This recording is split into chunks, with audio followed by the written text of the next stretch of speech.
what it is.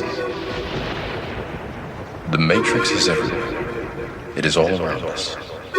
Even now, in this very room, you can see it when you look out your window or when you turn on your television. You can feel it when you go to work, when you go to church.